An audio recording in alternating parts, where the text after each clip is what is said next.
आत्मा संबंधी सुंदर साथ जी, त्रिदिवसीय ब्रह्मज्ञान महायज्ञ शिविर का आज अंतिम दिन है। हमने 3 दिनों से हम अपने आत्मा को कैसे जागृत कर सकते हैं, इस विषय में हमने जानने का प्रयास किया, समझने का प्रयास किया। सभी ग्रामवासियों की सहायता से यह महायज्ञ का कार्यक्रम आज संपन्न होने जा रहा है। संसार में 2 प्रकार के यज्ञ किए जाते हैं, एक द्रव्य यज्ञ होता है, एक आत्मिक यज्ञ होता है।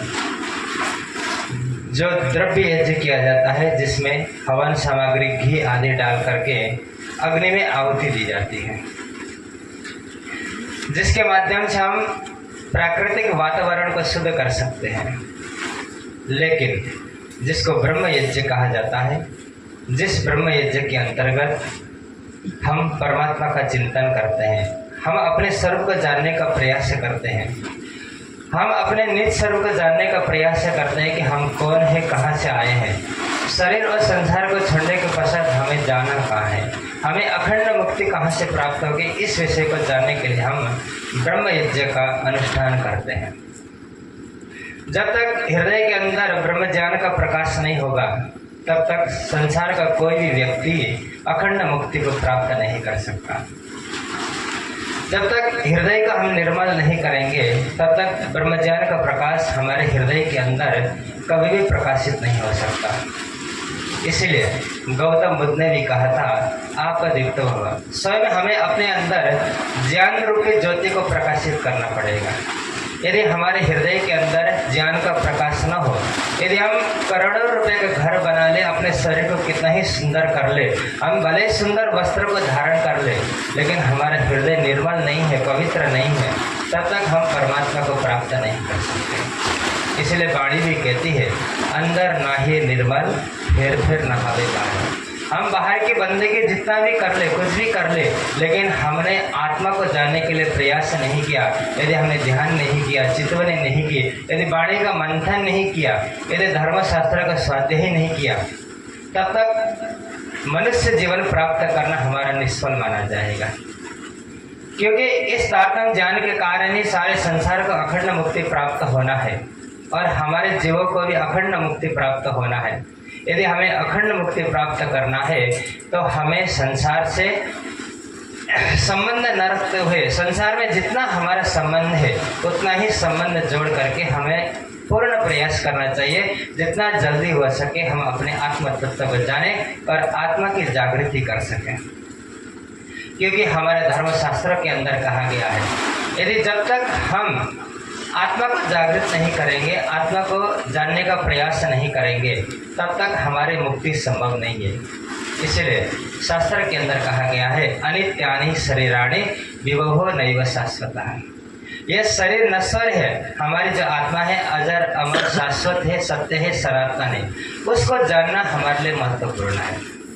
हम जो भी सत्संग करते हैं, प्रवचन सुनते हैं, वाणी मंथन करते हैं, ध्यान करते हैं, चिंतन करते हैं, केवल उस आत्म तत्व को जानने के लिए किया जाता है, संसार को जानने के लिए नहीं किया जाता है। संसार को जानने के लिए विश्वविद्यालय है, स्कूल है, कॉलेज है, उसके द्वारा हम भौतिक विज्ञान को जान सकते हैं, भौतिक शिक्षा को जान सकते हैं।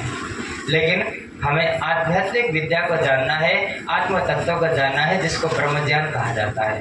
हमें उस ब्रह्मज्ञान के शरण में जाकर के हम अखंड मुक्ति को प्राप्त कर सकते हैं, जो सौभाग्य केवल मनुष्य तन में ही प्राप्त है। संसार में किसी भी धर्मशास्त्र के अंदर आप देखिए, संसार के जितने भी नियम बनाए गए हैं वो केवल मानव तन को उन्नत करने के लिए, मानव जीवन को सफल करने के लिए ही जितने भी ध्यान, साधना, उपासना, जितने भी पद्धति है, सब केवल मनुष्य जीवन को सुधारने के लिए कहा जाता है। इसलिए वेद कहता है कि मनुर्भव, मनुष्य बनो। हम मनुष्य तो है, लेकिन हमारे अंदर मनुष्यता का संस्कार नहीं है। यदि हमारे अंदर ब्रह्म ज्ञान का प्रकाश नहीं है, यदि केवल हम सांसारिकता के अंदर जी रहे हैं, केवल ब्रह्म ज्ञान का प्रकाश हमारे हृदय के अंदर न हो, आत्मा के अंदर ज्ञान का प्रकाश न हो, यदि मानव जीवन प्राप्त करने के पश्चात भी यदि हमारे संस्कारों में परिवर्तन नहीं हुआ, हमारे रहने में परिवर्तन नहीं हुआ, यदि हम पशुओं के समान यदि जीवन व्यतीत कर रहे हैं तो मनुष्य और पशुओं में कोई अंतर नहीं रहता। इसीलिए हमें कहा जाता है कि अपने जीवन को उन्नत बनाने के लिए हमें निरंतर प्रयास करना चाहिए, आत्मचिंतन करना चाहिए। सुबह उठने के पश्चात लेकर के और सोने का समय जब तक न हो तब तक हमने दिन भर जो कार्य किया उसका हम सोने से पहले एकाग्रचित होकर के अपने बिस्तर में बैठे बैठे हम उसका चिंतन करें, अपने हृदय के अंदर एक शरीर की छवि को बिठाने का प्रयास करें। तभी जाकर के हमारे चित्त के अंदर विद्यमान सभी कुसंस्कार जो है वो नष्ट होंगे और हृदय के अंदर प्रेम प्रकट होगा। ज्ञान के द्वारा हम अपने लक्ष्य को प्राप्त कर सकते हैं और आत्मचिंतन के द्वारा जो हमारे जीवन में जो कमी है, जो कमी हमारे अंदर है उसको हम नष्ट कर सकते हैं, उसको जान करके हम अपने जीवन को सुधार सकते हैं। ये मनुष्य जीवन को सुधारने का परम लक्ष्य है। जब तक हम आत्मनिरीक्षण नहीं करेंगे, आत्मचिंतन नहीं करेंगे, तब तक हम स्वयं को नहीं जान सकते हैं। जब तक हमें यही लगेगा कि हमारा मनुष्य जीवन है जो केवल खाना पीना और सोना, केवल संसार के कार्य करने के लिए हमें ये मनुष्य जीवन मिला है, ऐसा नहीं है।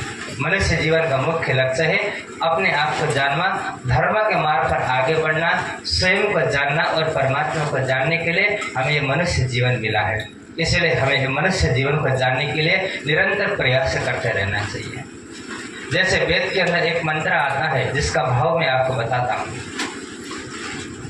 उसके अंदर कहा गया कि जैसे किसी को समुद्र पार करना है, किसी नदी को पार करना हो, भयंकर बाढ़ हो, यदि उसको पार करने के लिए यदि हम स्वयं सामर्थ्य नहीं है तो हम उसको मिलजुल करके उस समुद्र को पार कर सकते हैं। एक दूसरे का हाथ पकड़ करके हम इस संसार ये भवसागर से पार हो सकते हैं, उस नदी से पार हो सकते हैं। उसी तरह से हमें ये विराट संसार के भवसागर से पार होना है तो यहाँ पर हमें ज्ञान, भक्ति, विवेक, वैराग्य, आत्मचिंतन सभी का सहारा लेना पड़ेगा। क्योंकि संसार में कहीं ना कहीं हमारे अंदर कोई ना कोई कमी है, उसको पूर्णता प्राप्त करने के लिए संसार के अंदर ज्ञान है। उस ज्ञान के द्वारा हम प्राप्त कर सकते हैं और भक्ति के द्वारा, अनन्य प्रेम लक्षण भक्ति के द्वारा अपने हृदय को पवित्र करके युगल स्वरूप की जो शोभा है उसको हम अपने हृदय के अंदर विराजमान कर सकते हैं। और ज्ञान के द्वारा हम स्वयं को जान सकते हैं हमारी पराक्रम कहाँ पर बैठी हुई है, हम संसार में किस लिए आए हैं, हमें संसार में आने का मुख्य लक्ष्य क्या है, इसको जान करके हम समझ सकते हैं। तभी जा करके हम अपने मानव जीवन को सफल कर सकते हैं। इतना ही कहते हुए मैं अपनी वाणी को यहीं पर विराम देता हूँ। सबको प्रणाम।